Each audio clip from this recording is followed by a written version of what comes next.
I'm Bob Richards. I'm the CEO and founder of MoonExpress. I'm also a founder of the International Space University and Singularity University. Could you tell us about your life, history, success stories, and also your experience with the Carl Sagan? Oh, I would love to do that. So I guess my inspiration, I'm an orphan of Apollo. Mm-hmm. So as a very young boy, I watched Neil Armstrong and Buzz Aldrin on the moon. Mm-hmm. And at the same time, Star Trek was on TV, mm-hmm. and I'd watched that as a boy.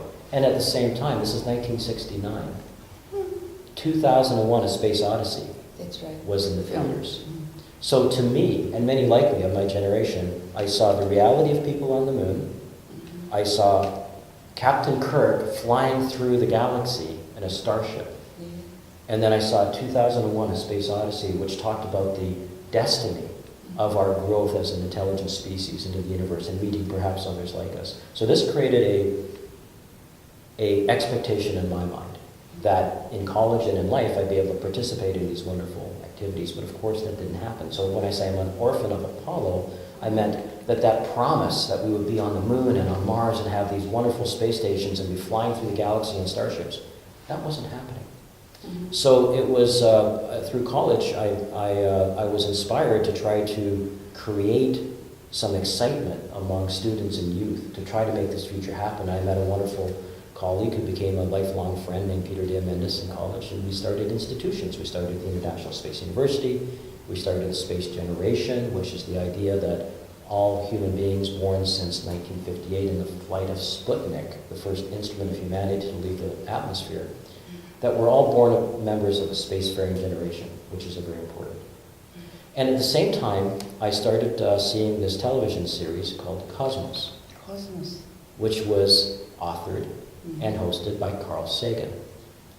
And I was so inspired by this individual who could articulate the wonder and the excitement of science and space. I want to be taught by that person, I thought to myself. Where is that person? So I started a campaign, and I had graduated as an engineer, that I really wanted to really dedicate myself to space and to learn from this particular individual. So I was able, through perseverance, and some might call it stalking, that Carl agreed for me to be a student of his at Cornell University. And so I did master's work at Cornell University, Carl became a friend and a mentor, and I became a special assistant to Carl, and that was a very wonderful period. And between Carl Sagan and Arthur C. Clarke and Gerard O'Neill, I was very fortunate as a young student to meet my heroes, who became my friends and my mentors. Many people say that the dinosaurs died because they did not have a space program.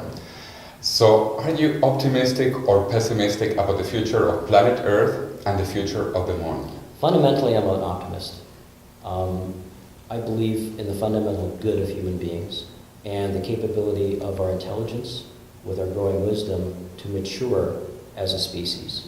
We don't have a perfect track record of being good to each other or being good to our planet. But I think space, by its nature, is a very international realm. We can't go into space without involving all peoples of Earth. So it's a catalyst for international cooperation.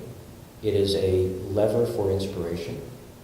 And it is a way that we can start to learn how to work together to conquer frontiers without conquering each other. And I think we're going to learn how to do that. Thank you very much. Thank you very much. Very pleased to be part of this.